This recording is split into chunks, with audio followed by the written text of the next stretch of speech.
আমরা একটা পরিপূর্ণভাবে শক্তভাবে বাঁধ চাই, শক্তভাবে বাঁধ চাই, যাতে বাজারে এই নদীর পানি যাতে এদিকে না গড়ায় এবং মানুষের ক্ষতিমাত্র না হয় এবং ফসলাদির ক্ষতিমাত্র না হয়। বহুত করতে হয় ও মেলা ভাঙ্গা এখন বর্তমানে এই পানি বন্ধের মধ্যে এলাম বিদেশের খুঁটি কাটতেছে এই বন্ধ পার হয়ে এলাম ক্ষেতের মধ্যে এই পানি কোনটা এখন তো একটা মাছ যদি যাবো যাওয়ার শক্তি নেই, পাড়াতে গেলেও যাওয়ার হবো না, বন্ধ গেলেও যাওয়ার হবো না, কারণ ও ক্ষেতের মধ্যে দিয়ে আমার বিরাট একটা অসুবিধা গেছে চলাফেরা করা। এটা ভাঙে গেলে মনে করেন যে এই এলাকায় যে বাড়ি ঘর একবার সব তলবের জায়গা, মানুষ পার হওয়ার খুব অসুবিধা। কিভাবে যে এই যে মানুষের যে গত বছর ভাঙে গেছিল গিয়ে পরে যে ফায়ার সার্ভিসের লোক আসিয়ে পরে পার করছে, এই যে বাড়ি একটা বাড়ি ঘর আছে, বিরাট অসুবিধা। এটা স্যার এটা বর্তমান বান্ধব নেওয়ার শক্ত করি এই বান্ধব হবো না, বন্যায় তো আসে নাকি, বন্যা হলে পরে এলে তো এটা ফুলে সব ভেঙে যাবো। এই যে আছে যে এই যে তিনটা লোক আছে এটাও তো বাত এটা পাকা চাই, প্রতি বছরে যেহেতু ভাঙ্গি জায়গা বাড়িঘর আবাদ ফসল অনেক ক্ষয়ক্ষতি হয়, তো এটা যদি পাকা হইতো তাহলে এই ক্ষয়ক্ষতির থেকে হেফাজত থাকা যেত, এটাই আমরা আশা করি আর কি। জোরে বৃষ্টি এলে আমাদের নদীর খুব নদীর পানি বাইরে জায়গা, আমরা খুব বিপদে আছি। যদি দয়া করে এই রাস্তাটা পাকা হইতো বা উঁচা করে বাইনে দিত তাহলে হয়তো আমাদের ফসলেরও ক্ষতি হইতো না, আমাদের বাড়ি ঘরেও ক্ষতি হইতো না।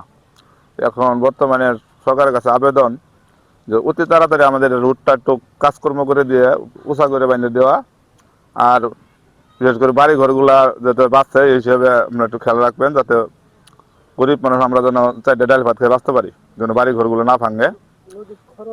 হ্যাঁ, নদীর একটু যেন দুই সাইড একটু খরণ মরণ করে দেওয়া, যাতে পানি দেওয়া বাড়লে যেন তাড়াতাড়ি জায়গা আমরা এটাই চাই।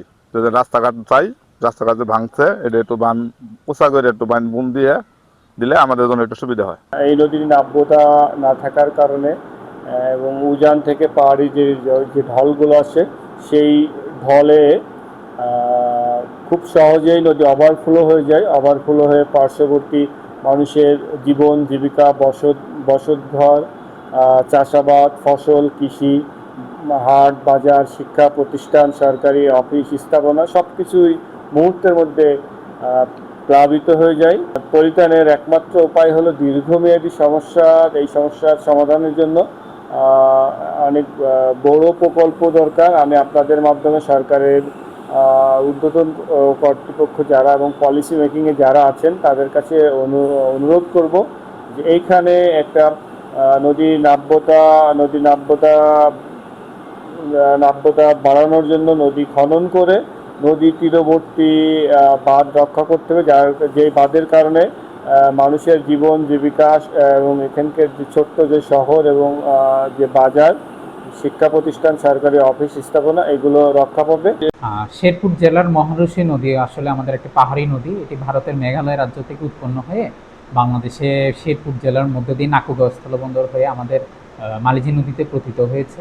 এখন এই শেরপুর জেলায় মহারশী নদীতে প্রত্যেক বছরেই উজানে ভারী বৃষ্টিপাতের কারণে আমাদের নদীর দুই তীরে বেড়িবাঁধ উপচায় বিভিন্ন ফসল জমি ঘরবাড়ি প্রায় সময়ে আমাদের নদীগর্ভে বিলীন হয়ে যায়। সাম্প্রতিক সময়ে আমরা মহারশী নদী নিয়ে একটা বৃহৎ পরিকল্পনা হাতে নিচ্ছি। তবে আমাদের স্বল্পমেয়াদী পরিকল্পনা হিসেবে আমাদের মহারশী নদীর তীরবর্তী বাঁধের যেসব জায়গা ঝুঁকিপূর্ণ রয়েছে সেসব জায়গায় আমরা মোটামুটি আপৎকালীন জরুরি কাজ বাস্তবায়নের একটা উদ্যোগ গ্রহণ করেছি। আর দীর্ঘমেয়াদী পরিকল্পনা হিসেবে আমাদের মহারশী নদীতে আমরা দুই পাশে বেড়িবাঁধ, যে 12-24 কিলো বেড়িবাঁধ এবং 17 কিলোমিটার আমাদের যে মহারশী নদী বাংলাদেশ অংশ রয়েছে সেই অংশটিতে আমরা পুনঃখননের একটা পরিকল্পনা হাতে নিয়েছি। এখন আমাদের এই নদীর যে বেড়িবাঁধ এবং যে নদী যে আমাদের সার্ভে কাজ বর্তমানে সম্পন্ন হয়েছে, নকশা প্রণয়ন প্রক্রিয়াধীন। পূর্ণাঙ্গ নকশা পাওয়া গেলে আমাদের এই মহারশী নদীর একটা আমাদের প্রকল্প আমরা পরিকল্পনা কমিশনে দাখিল করব।